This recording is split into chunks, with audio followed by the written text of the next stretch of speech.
Linn Dunn just went nuclear on social media, calling out head coach Stephanie White in a way that sent Fever fans into a frenzy.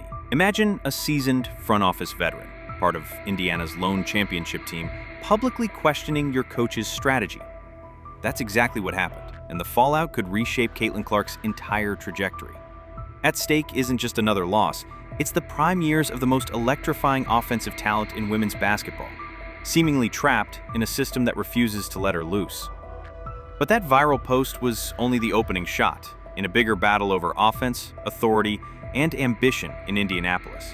And trust me, this saga is far from over. All winter, Indiana's front office preached a simple message: we're title contenders in 2025.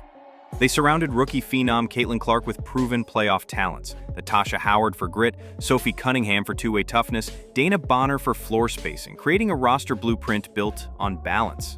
On paper, the math added up. Clark's playmaking paired with veteran savvy, backed by a defense designed to clamp down in crunch time. But the reality has been starkly different. Instead of a steady ascent, we've witnessed a roller coaster of performances. One night, a dominant victory over a playoff-caliber squad. The next, a dispiriting collapse where assignments were missed, rotations lagged, and defensive breakdowns were as glaring as a broken modem beeping reconnect attempts. Offensively, Clark's instinct for read and react brilliance has been shackled by mechanical motion sets, constant passing without purpose, predictable spacing, and cut patterns that sap momentum. What was sold as championship chemistry has translated into nightly question marks on both ends of the floor. Expectations soared, only to crash back down when the buzzer sounded. And this mounting frustration finally erupted into public drama this week. Then came Linn Dunn, a name synonymous with Fever glory, as an assistant on their 2012 title team. Officially promoted to senior advisor this offseason, a move that felt more like shuffling her off to the bench. She watched in silence as the offense sputtered through predictable sets and missed opportunities. That silence ended with a single social media post. You can't expect players to execute things you don't drill in practice. That sounds innocuous, until you consider the timing. It hit the timeline the morning after a home loss so disjointed that even casual fans wondered whether anyone on the court understood the playbook. Suddenly, Dunn's words weren't just coaching platitudes. They were a direct critique of White's preparation and priorities. Fever supporters started drawing lines on a broken chalkboard. Why elevate Dunn's title if her expertise wasn't going to shape practice? Why let a champion's voice go unheard when your star player is struggling in cumbersome offensive schemes? Within hours, message boards lit up with theories. Was Dunn undermining White, or was she simply trying to jolt a stagnant system back to life? Either way, her post exposed the deeper divide between the front office's championship vision and the coach's rigid play calling. And once that kind of shade is thrown, the question isn't whether White noticed, it's how she'll respond. At the heart of the dispute lies the motion offense, a scheme that, on paper, champions egalitarian ball movement and relentless cuts. But with Caitlin Clark as your focal point, it's akin to parking a high-performance Ferrari in a lot and only letting it idle. Instead of exploiting her elite decision-making, every possession becomes a rigid cycle. Pass to the wing, set a down screen, cut to the corner, loop back to the top. There's no room for the spontaneous drives or pocket pass feeds that made Clark a household name at Iowa. Her court vision, anticipating double teams, threading needles in traffic, flipping the break before defenders can rotate, goes largely untapped. Teammates, accustomed to waiting for the next read, hesitate as the clock ticks. Spacing collapses without the threat of her pick-and-roll tyranny. Even routine possessions turn into a guessing game of who should move where and when, leading to forced shots or careless turnovers. Compare that to an offense built around her strengths. Quick reads off the dribble, immediate kickouts to spot-up shooters, backdoor cuts timed to her passes. That system turns confusion into chaos for opponents. This one turns flow into a slog. When your franchise star is reduced to executing choreographed patterns, creativity is crushed, and so is confidence. The result? A stagnant attack that fails to maximize its greatest asset, every time the playbook takes precedence over player instinct. Here's the cold, hard truth. Indiana's offense hums when Caitlin Clark runs the show, posting a 107.5 offensive rating with her at the helm, an elite mark in any era. Slide her out of the equation or relegate her to spot-up duty, and that rating crashes to a gut-wrenching 82.2. That 25-point gap per 100 possessions isn't a blip. It's a full-blown indictment of a scheme that stifles your top weapon. Remember that recent showdown with the Liberty? The game was hanging by a thread in the fourth quarter until White finally handed Clark the keys. What followed was a clinic. 32 points, clutch drives, pinpoint passes, and a transition break that left opponents scrambling. The final margin? A blowout that felt inevitable once Clark cut loose. It wasn't luck. It was proof of concept. Every high-stakes moment she's given creative freedom, the offense performs like clockwork.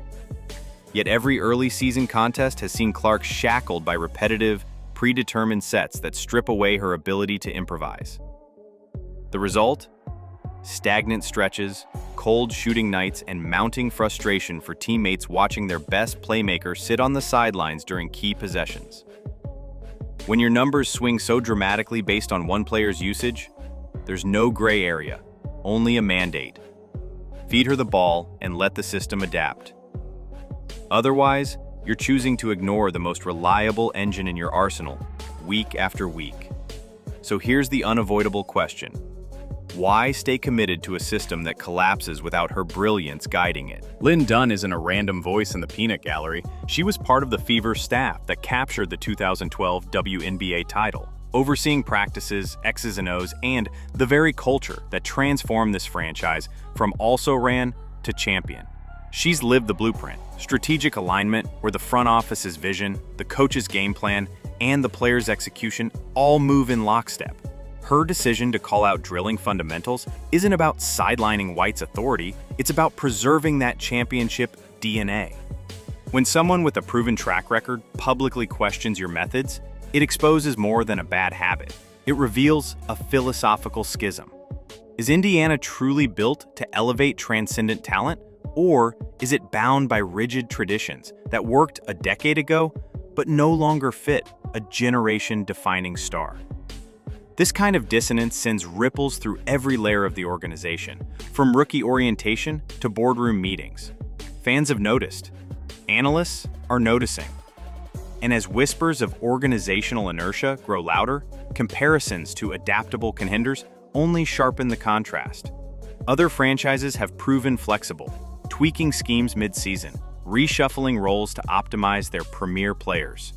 The Fever now face a choice: honor the hard-won lessons of a title winner in their own ranks, or risk repeating the same mistakes that chased Dunn off the bench in the first place. All the while, the season's clock keeps ticking, and in the WNBA, title windows close fast. Take the Las Vegas Aces. A'ja Wilson isn't shoehorned into a generic scheme. Every set is built to exploit her post-up prowess, rolling pick and rolls that force double teams, and off-ball actions that spring her for open mid-range jumpers. Her strengths dictate the playbook, from spacing to substitution patterns. Across the coast, the New York Liberty have Sabrina Ionescu's unique toolkit at the forefront. They design early offense around her range, even from near the logo, and incorporate isolations that let her break down defenders. Secondary actions feed off her gravity, creating open looks for teammates. These franchises don't chase trends, they innovate around their stars. Contrast that with Indiana's democratic motion offense, a one-size-fits-all formula that may work for balanced rosters but stifles a transcendent playmaker. While rivals tweak on the fly, adding horn sets, handoff dribbles, step-back options, the Fever cling to rigid rotations, risking predictability and stalling their attack.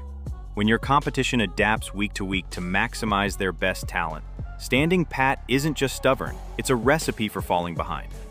And as critics online hound every misstep, Fever fans are making it clear they want a system built around Caitlin Clark's elite gifts, not one that asks her to fit in. Social media is on fire. One fan blasted the Katie Lou Samuelson deal, $180,000 for spot minutes, while Clark watches from the bench for crucial stretches. Another lamented, "We traded defensive grit for nothing but confusion." Threads on Fever fan sites overflow with demands: fire White, overhaul the offense, or bring Dunn back to run practice. This isn't casual chatter, it's a seismic warning of systemic breakdown. When season ticket holders and local pundits start questioning the core leadership in late June, it signals more than a bad start. It exposes a fractured vision. Front office brass touts Dunn's championship pedigree yet sidelines her voice. The coach insists on a motion offense that frustrates your franchise player and alienates the fan base. That disconnect isn't just X's and O's clashing, it's a philosophical feud between risk-averse tradition and innovation built around elite talent. And as this chasm widens, every misstep magnifies under the spotlight, threatening not only this season, but the long-term trust of the community that supports the Fever through thick and thin. Indiana now stands at a crossroads. Path 1. Stephanie White admits the error, adapts the offense, shifting from rigid motion to a read and react to harness Clark's genius. Path 2. The front office intervenes, bringing in a staff that shares Dunn's championship caliber philosophy. Path 3. Chaos continues, and Clark's prime years slip away under schematic misdirection.